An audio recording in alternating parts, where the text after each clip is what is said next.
Et à notre forte surprise était que on arrive au moment où quelqu'un qui est déjà corrompu, il faut le nommer Premier ministre, Kabila a peur de lui. Et ça a étonné le monde entier. Un homme corrompu avec 2,5 millions, comme tout le monde le disait, les Bokeh, tu l'ont dit. Papa Etienne Tshisekedi a été vilipendé à Bruxelles. On l'a même enterré avant qu'il soit maire, vraiment.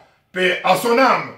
Qu'ils ont bouffé l'argent, ils ont fait des traités un peu égoïstes, ils n'aiment pas le peuple congolais. Écoutez, peuple congolais, l'unique combat que j'ai adhéré il y a plus de 20 ans aujourd'hui, si je le défends aujourd'hui, c'est parce que il y a un grand pourcentage de l'honnêteté dans cette famille politique. Ce monsieur, s'il avait été touché, s'il avait été corrompu, ou qu'il continue à être corrompu, mais que déjà la Kabylie ait du moins le courage de le nommer Premier ministre, vous avez vu qu'ils ont spéculé avec Badibanga jusqu'à finir avec Vietchibas.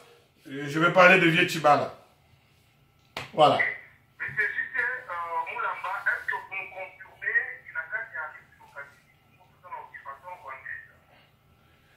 Écoutez, ça dépend de ce que vous voulez dire exactement, de la connotation que vous y donnez.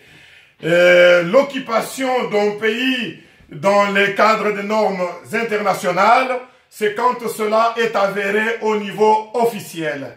Du moment que c'était officieux, ça veut dire qu'il y a quelques personnes de notre pays qui sont dans la haute magistrature, voire même à la présidence, c'est une infiltration.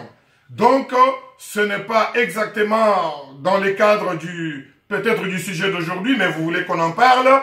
Pour moi, le Congo est infiltré et cette infiltration est vraiment à un niveau très élevé qu'on puisse même qualifier ça d'une occupation. Mais officiellement, le Congo n'est pas occupé. Allez dire par un homme politique une déclaration haute, comme j'entends dans d'autres médias, dans d'autres pages Facebook, il faut que Félix Tshisekedi aille dire que le Congo est occupé, comme tel celui-là a dit, comme tel celui-là a dit. Cela n'est pas la politique. Laissez la politique aux politiciens. Ils savent ce qu'ils font, ils savent ce qu'ils disent. L'occupation, pour qu'un homme politique le dise, il donne la mèche, il donne la force au pays, entre parenthèses, qui les occupe. Alors, nous sommes dans un combat, nous ne pouvons pas déclarer la perte ou l'échec de ce combat ou de la bataille avant que la bataille soit finie. Moi, je ne pense pas que le Congo, officiellement, il est occupé. Je pense qu'il est infiltré, mais à un niveau très, très élevé. Merci.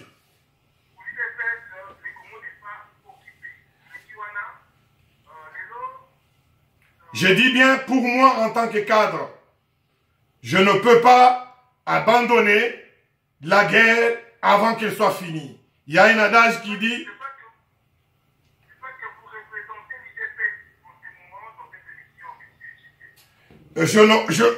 Je suis cadre de l'UDPS et tout ce que j'ai dit m'engage.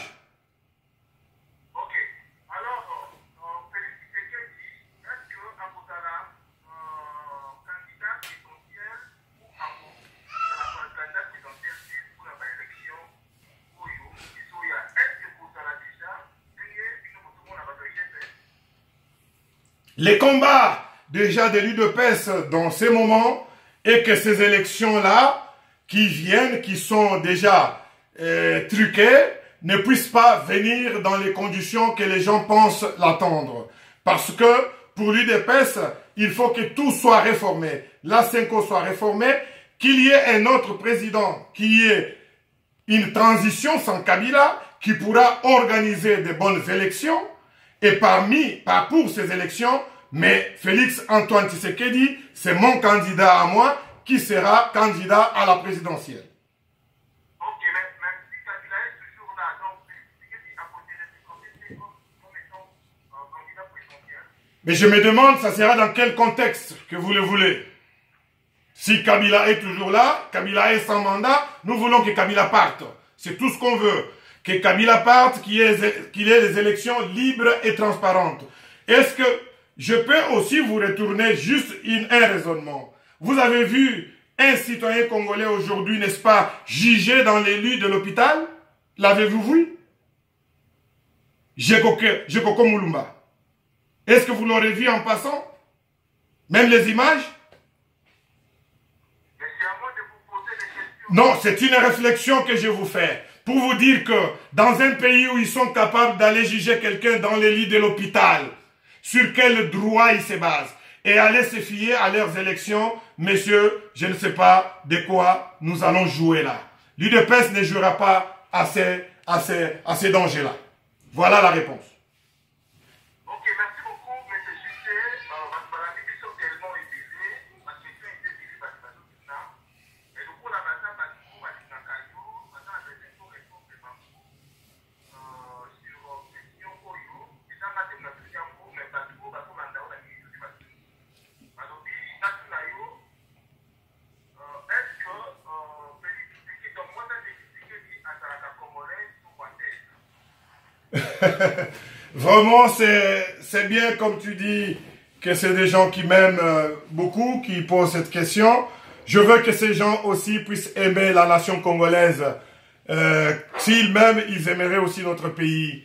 Cette maman dont vous venez de citer, c'est notre sœur. C'est notre sœur congolaise et de l'Est du Congo qui est Mouchi. Et sa nationalité n'est pas douteuse comme vous le prétendez. Déjà parmi beaucoup de gens du pays, on est un tout petit peu égaré sur le jugement privé des vies privées, mais en global, à ce que je sache, parce que c'est un débat qui a été déjà fait et qui a été même fini et qui a été clos.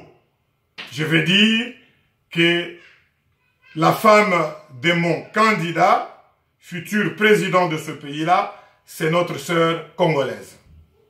Notre sœur congolaise, la Est, c'est ça? Bien sûr, des Bachi.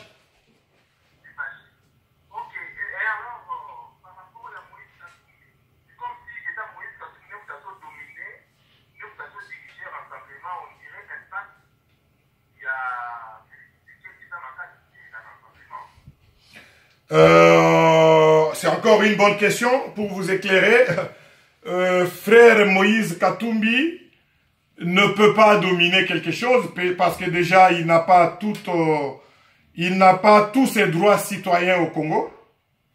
Vous savez que ça fait un bout de temps qu'il est en exil.